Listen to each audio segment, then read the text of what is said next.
Kembali lagi di acara perayaan karya sastrawan Madura yang bertema Tanian Perna.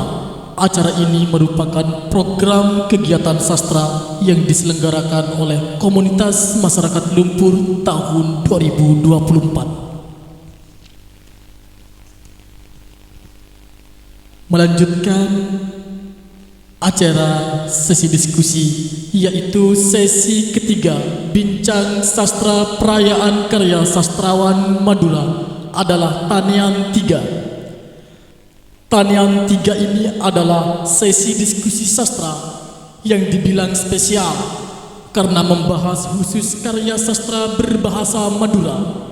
Kepentingannya dalam pembahasan adalah membuka keterhubungan sebagai bahan ajar di sekolah-sekolah, juga aktivitasnya di luar sekolah seperti komunitas-komunitas sastra yang kesulitan mengembangkan pembelajaran sastra daerah, baik untuk proses kreatif maupun metode atau aturan dalam penulisan sastra berbahasa Madura. Tanian 3 diskusi tentang indahnya karya sastra berbahasa Madura dengan narasumber yang pertama Dr. Mariam Ulfa, dosen STKIP PGRI Bangkalan, dan Bapak Lukman Hakim AG dari Jawa Pos Radar Madura, dan sebagai moderator Bapak Sudianto. Kami persilahkan. Assalamualaikum warahmatullahi wabarakatuh. Bismillahirrahmanirrahim. Alhamdulillahirabbil alamin. Semoga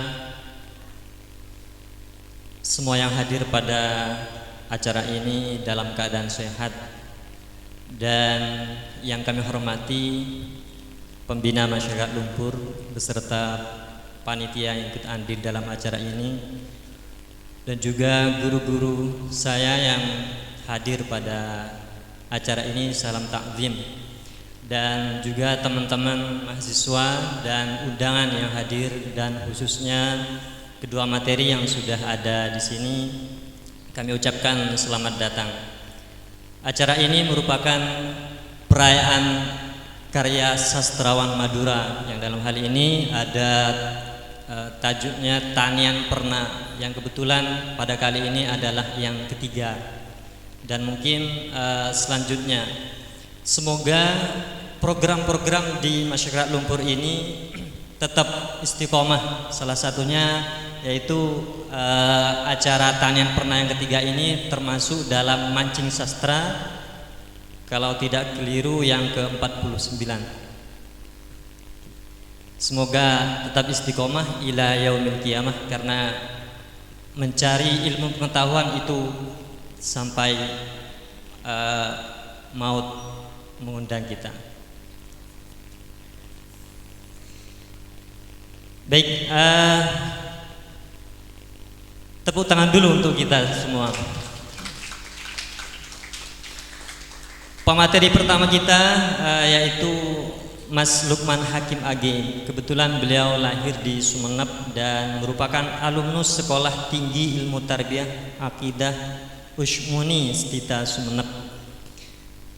Beliau juga karya-karyanya ada cerpen dan puisi-puisi yang berbahasa Madura atau bahasa Indonesia yang termuat di beberapa media massa dan terangkum dalam antologi bersama.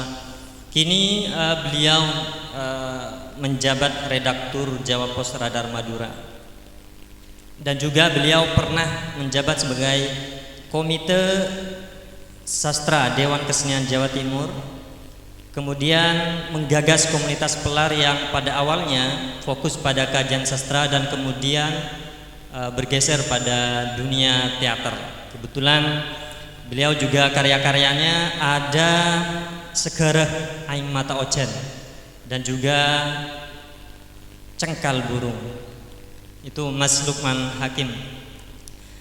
Dan juga ada Dr. Ibu Mariam Ulfa, kebetulan dosen saya 5 tahun yang lalu kalau tidak keliru Ibu, dan alhamdulillah kita bertemu lagi. Beliau tetap sehat, tetap segar, cantik juga. Mohon izin Bapak, karena ada suaminya kebetulan.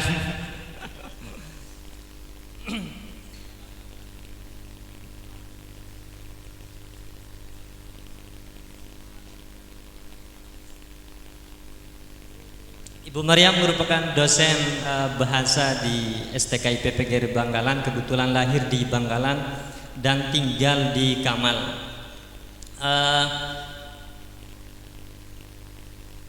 Kebetulan beliau juga sangat concern di bidang bahasa, salah satunya bahasa Indonesia, dan juga penelitian-penelitian beliau pernah meneliti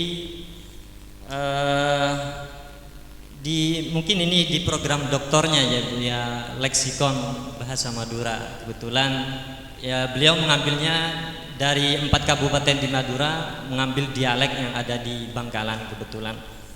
Dan banyak juga publikasi ilmiah dan aktivitas ilmiah yang beliau bisa di searching di internet. Salah satunya juga beliau pernah lulus hibah inklusif tahun 2020 dari Kemenristek Dikti, dan juga salah satu karya ilmiahnya eksistensi bahasa daerah di era diskusi, dan masih banyak lainnya. Selamat datang kami ucapkan Ibu, mohon izin. Baik, para hadirin dan juga teman-teman diskusi pada sore ini, kesempatan ini adalah kita memiliki durasi, Mas Lukman dan Ibu, kalau tidak keliru kita sampai jam 3, dan mungkin kita nanti para peserta juga bisa memanfaatkan waktu ini untuk lebih banyak diskusi. Nanti juga pemateri mohon izin terbatas, Ibu. Dan langsung saja mungkin penyampaian pertama akan kami berikan kesempatan kepada Mas Lukman. Kami persilahkan.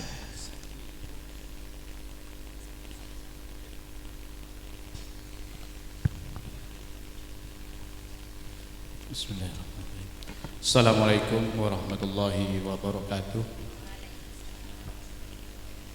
Yang terhormat pembina Komunitas Masyarakat Lumpur beserta kawan-kawan KML, Bu Maryam dan saudara moderator serta teman-teman panitia perayaan Karya Sastrawan Madura 2024. Alhamdulillah pada kesempatan kali ini saya ditakdir untuk belajar bersama di forum ini di Telasan Sastrawan Madura.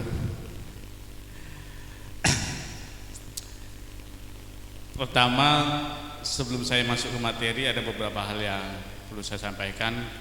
Pertama, terima kasih untuk teman-teman KML yang menjadikan menjadikan sastra Madura bagian dari tema atau topik yang dibahas di forum ini. Ini bagian dari upaya pelestarian salah satunya dan pengembangan karya sastra bahasa Madura. Yang kedua, saya ucapkan selamat dulu untuk Kak Ros atas prestasinya, luar biasa. Baik, saya kebagian di indahnya karya sastra berbahasa Madura. Berbicara karya sastra berbahasa Madura tidak bisa lepas dari bahasa.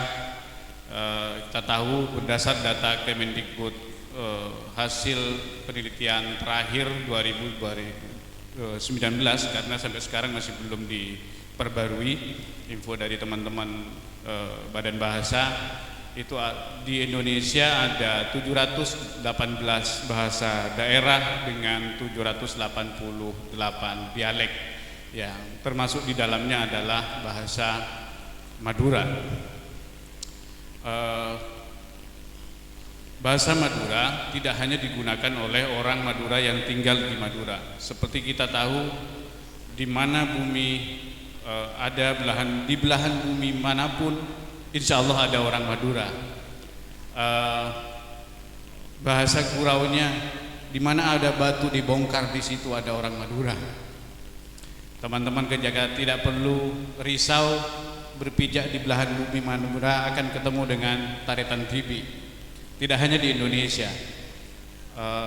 di Mekah, dimanapun insya Allah ada orang Madura, ada tarian Tibi.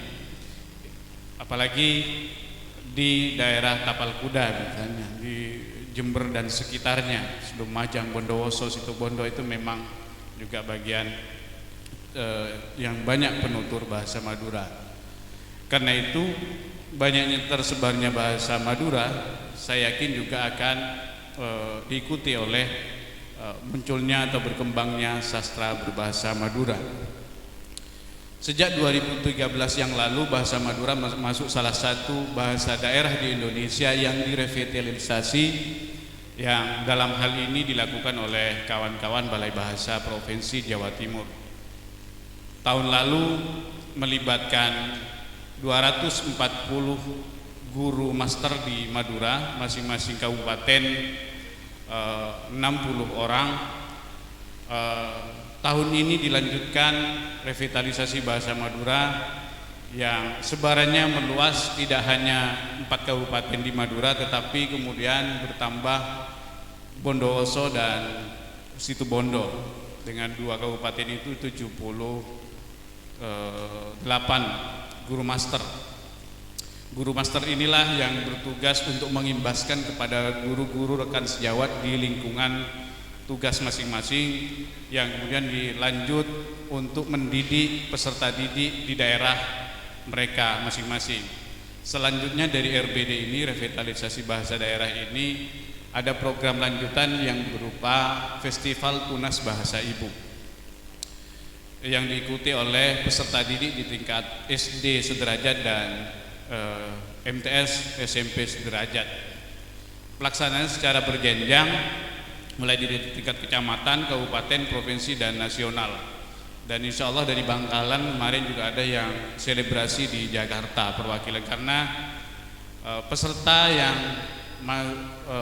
mewakili Bangkalan adalah juara 1, diambil dari 7 mata lomba yang terdiri atas lawakan tunggal, cerpen bahasa Madura, puisi, dongeng, carakan, ada pidato juga, semuanya berbahasa Madura. Para juara yang nomor 1 tingkat kabupaten itu kemudian menjadi delegasi daerah ke tingkat provinsi. Baru yang juara di tingkat provinsi itu punya tiket untuk selebrasi di tingkat nasional bersama perwakilan daerah di seluruh wilayah Indonesia. Saya yang menarik dari bahasa dan sastra ini, tidak semua yang saya yang ada, tapi sebagian saya ambil. Misal teman-teman kalau sudah baca materinya, yang unik salah satunya adalah penggunaan tanda baca apostrof, yang ini tidak, kalau teman-teman lihat apostrof di KBBI itu tanda baca yang karena ada huruf atau angka yang dihilangkan, kalau tidak salah seperti itu di KBBI kita. Tetapi di bahasa Madura itu bukan karena ada huruf atau angka yang dihilangkan, tetapi itu memang menandakan ada yang memang jadi satu kesatuan kata yang tidak bisa dibuang. Karena apalagi kalau misalnya ditukar jadi K, itu jadi kacau. Teman-teman bisa cek yang saya tulis itu, ada beberapa kata yang sengaja saya tulis hampir sama, perbedaannya hanya antara penggunaan apostrof atau di dalam bahasa Madura sering dipakai dengan nama tanda pisan. Contoh-contohnya misalnya adalah perbedaan antara kata telak dan telak, melak dan melak, kemudian lepek dan lepek, sorok dan sorok, dan sebagainya. Dan itu kalau tertukar, atau misalnya alat kelamin laki-laki antara, mohon ini kan sudah dewasa semua ya, antara palak dan palak, kalau sampai tertukar di dalam penulisan itu bisa berabe. dan banyak yang lainnya. Ya Bapak, ini kan sudah dewasa. Ini bukan soal ini, tapi soal kata dan penulisan dalam bahasa Madura. Itu yang apostrof yang ada di akhir kata, kemudian yang ada di tengah. Tidak bisa juga kemudian dibuang atau digantikan. Contoh antara ta'al kemudian diganti ka akan menjadi takal, dan itu maknanya akan jauh. Ta'al kita tahu adalah buah siwalan, kalau takal akan bermakna yang berbeda. Dan kata-kata yang serupa, laang, pa'a, to'ot misalnya, dan lain sebagainya, itu tidak bisa kita campurkan. Yang menarik juga di dalam kosakata bahasa Madura yang ini bisa kita temukan dalam karya-karya sastra Madura, juga di dalam tradisi lisan, adalah penggunaan permainan bunyi.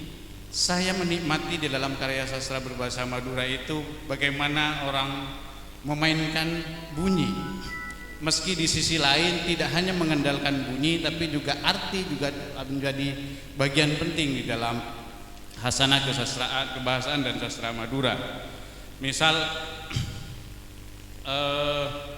yang menggunakan kata-kata yang hampir sama dan tetapi berbeda, yang bunyinya asik ketika didengar.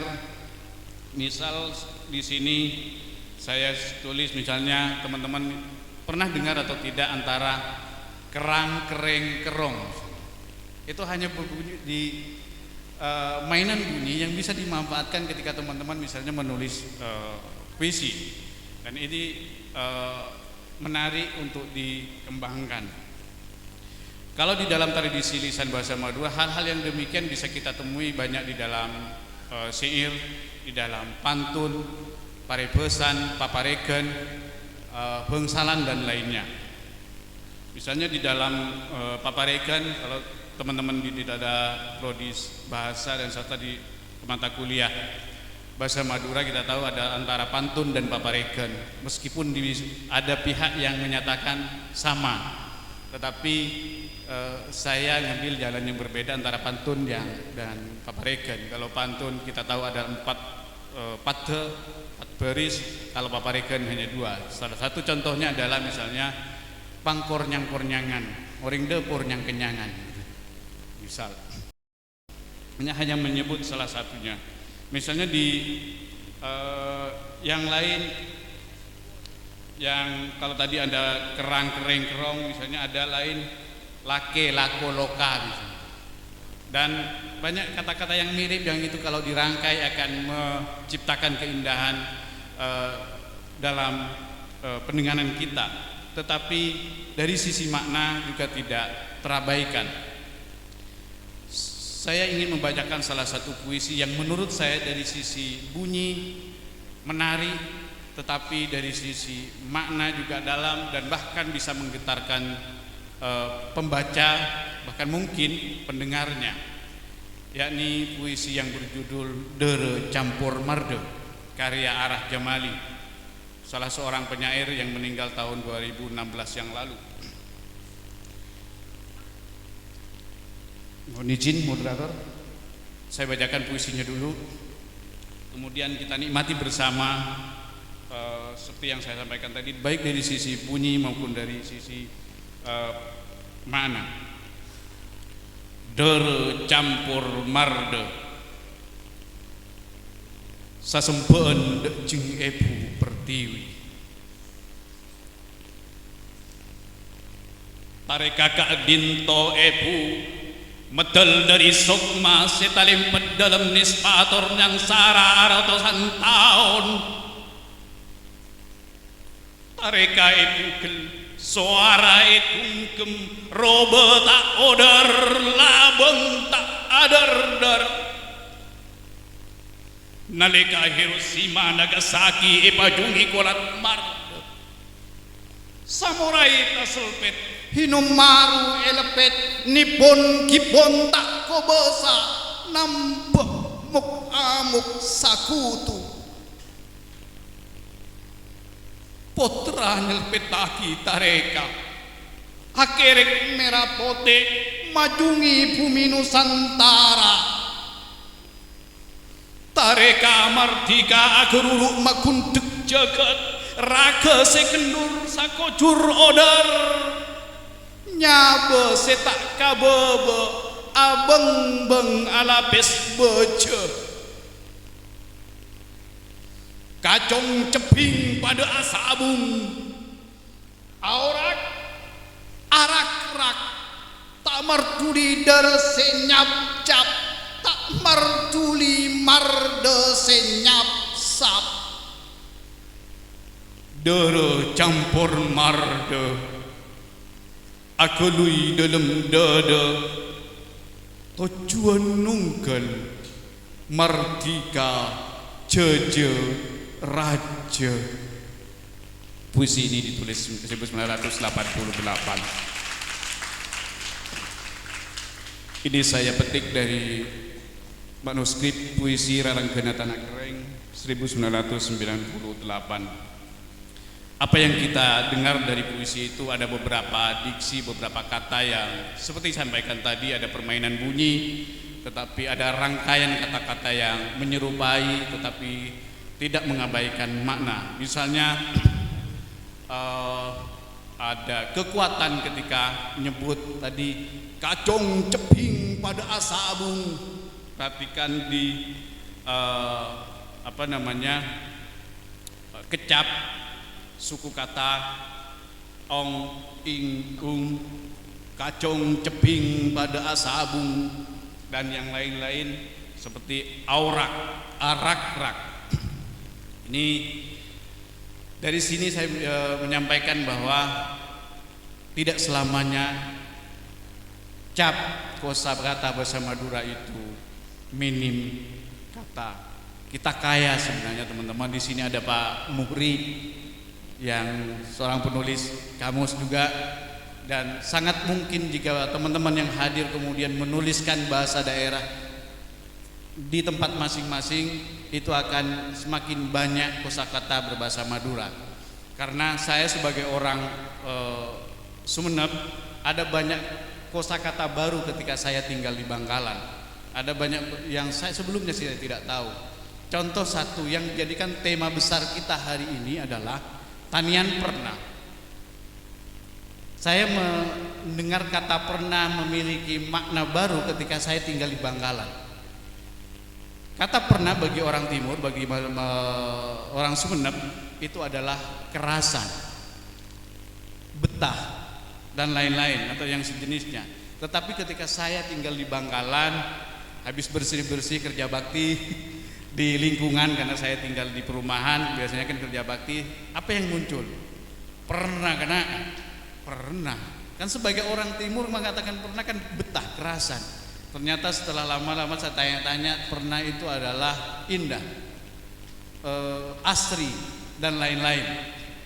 Dan kemudian terjawab ketika jadi tema besar perayaan karya sastra berbahasa Madura ini. Juga kata yang baru bagi saya di Bangkalan, misalnya ada kata senat. Orang Sumeneb saya belum pernah mengenal kata senat, tapi ketika sampai di Bangkalan ada kata senat. Kalau tidak salah artinya terang ya. Benar. Lalu ketika masuk ke daerah Katol, ada yang dari Katol, ada yang baru juga. Apa itu? Embi. Embi ya secara umum kambing. Tapi bagi orang Katol saat itu saya tanya-tanya bukan kambing. Itu empek, anak sapi. Yang kata orang timur empek. Lalu saya tanya, kalau kambing orang sini nyebut apa? Embi ceret. Benar gak itu? Itu kan hal-hal yang baru yang itu kalau tidak dituliskan sangat mungkin akan hilang. Karena itu teman-teman, salah satu cara pelestariannya saya mengajak untuk ditulis. Tetapi masalah yang berkembang adalah kita krisis teladan. Tidak sedikit media luar ruang kita yang itu dibumbui, diikuti oleh tokoh atau figur-figur publik, entah itu pejabat atau itu politisi. Di ruang-ruang publik kadang banyak tulisan yang salah. Di Bangkalan sini di dekat Pos Halim itu, oh biasa, Karena saya pemimpin redaksi sebuah media, berarti ada iklannya. Nah, sekilas info. Nah, begitu teman-teman, soal keteladanan, dan itu berat. Meskipun pemerintah di sisi lain menggencarkan revitalisasi bahasa daerah dan FTBI, jika tidak didukung oleh pihak yang lain, insya Allah berat. Karena tadi disampaikan oleh panitia bagaimana teknik di sekolah agar efektif.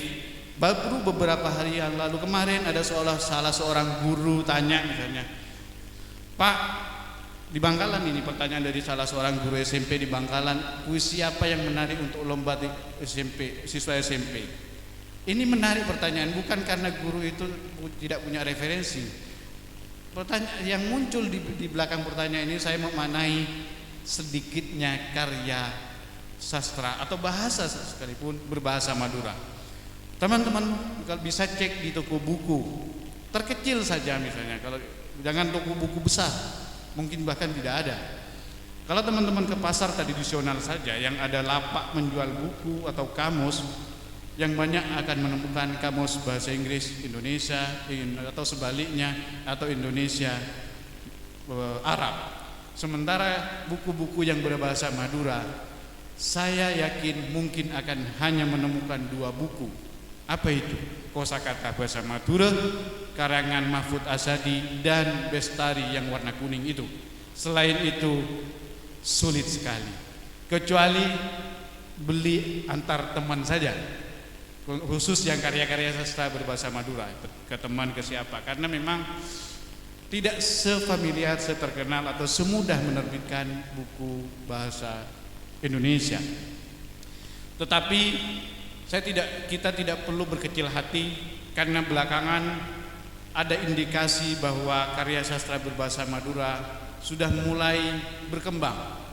Sedikitnya kalau saya mencatat, sejak 2006 sudah terbit lumayan, saya katakan tidak banyak tapi lumayan, buku-buku berbahasa Madura. Misalnya kalau saya ambil setat dari 2006, ada Nemorkara hasil lomba puisi, cipta puisi Balai Bahasa, yang di dalamnya juga ada Kak Ros, ada di Bangkalan ada beberapa juga sepertinya di buku itu. Meskipun tipis buku itu, tapi kemudian tahun-tahun berikutnya muncul beberapa nama. Kalau saya catat sejak 2015 misalnya, ada nama-nama yang menulis bahasa Madura. Ada Rahim Umar, Budi Santoso, Tauhid Supratman, Suhairi Rahmat, dan masih banyak lagi. Silakan cek, saya tidak bisa membacakan itu semua karena dibatasi oleh Panglima forum kita, moderator. Tetapi apa yang menarik, dari sekian nama itu proses, saya memaknai proses. Ada yang hilang entah kemana, tetapi ada yang terus berkembang melahirkan karya. Contoh yang terus berkembang misalnya ada Mat Toyu yang dulu pernah pakai nama M. Toyu Aradana, dengan sudah melahirkan beberapa buku seperti Embik Celeng Cimonentar, Kerongka Ombe, ada Ngicung, dan ada Sokana. Bahkan orang ini sudah meraih 2 di antara bukunya, yaitu Sokana dan Ngicung, mendapat apresiasi dari Yayasan Kebudayaan Rancage sebagai penerima anugerah sastra Rancage berbahasa khusus untuk bahasa Madura.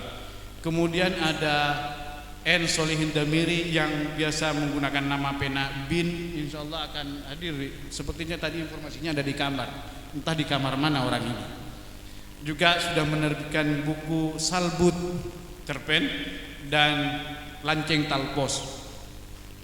Lalu ada Hasmidi yang masih bertahan juga dengan menerbitkan antologi cerpen berjudul Temar Kampung.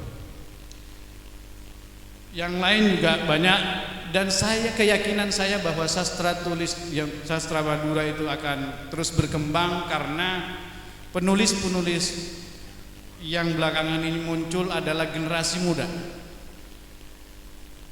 Ini data yang muncul di Jawa Prosa dan Madura, yang umurnya lebih tua mungkin ada Pak Hidayat Raharja Selain itu kelahiran 80, bahkan ada yang kelahiran tahun 2000 yang secara konsisten menulis entah puisi ataupun cerpen berbahasa Madura. Ada yang dari lembaga umum, ada juga yang dari pesantren. Karena itu teman-teman, saya masih sangat optimistis. Bahkan mungkin yang hadir di sini nanti setelah forum ini, saya tantang untuk juga menulis menggunakan bahasa Madura, apapun itu bentuknya. Bahkan dalam perkembangannya beberapa tahun terakhir ada program penulisan cerita anak berbahasa Madura Kemendikbud yang di daerah oleh Balai Bahasa. Beberapa cerita anak dwi bahasa Madura Indonesia itu juga sudah lumayan banyak, meskipun sebaran bukunya terbatas. Mungkin bisa diakses yang berbentuk digital, kalau yang cetak sangat terbatas. Itu yang bisa saya sampaikan. Sebagai penutup, saya mengingatkan bahwa besa nanto aki bangsa. Besa adalah karakter kita yang salah satu keunikannya juga dalam bahasa Madura ada ondege besa. Jangan dilupakan. Terima kasih. Becean sateja, begitu kan kalau orang Manggalan. Becean sateja tak langkong. Assalamualaikum warahmatullahi wabarakatuh.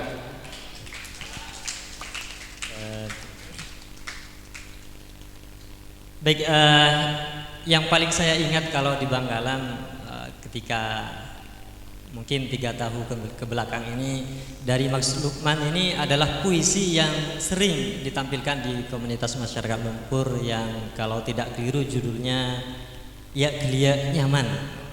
Ini biasanya Mas Jaya ini, Mas J yang sering menampilkan di komunitas masyarakat Lumpur. Dan juga ternyata di bahasa Madura, kalau kita yang disampaikan oleh Mas Lukman tadi salah penulisan maka akan keliru terhadap makna, dan juga ketika pengucapannya salah juga nanti berakibat pada makna yang disampaikan. Untuk itu para peserta siap-siap untuk pertanyaannya, disimpan dulu karena masih ada satu lagi dari materi kita, yaitu Dr. Ibu Maryam. Ibu Maryam ini saya waktu masih di kelas ini saya sangat ingat ini yang beliau sampaikan dulu terkait bahasa.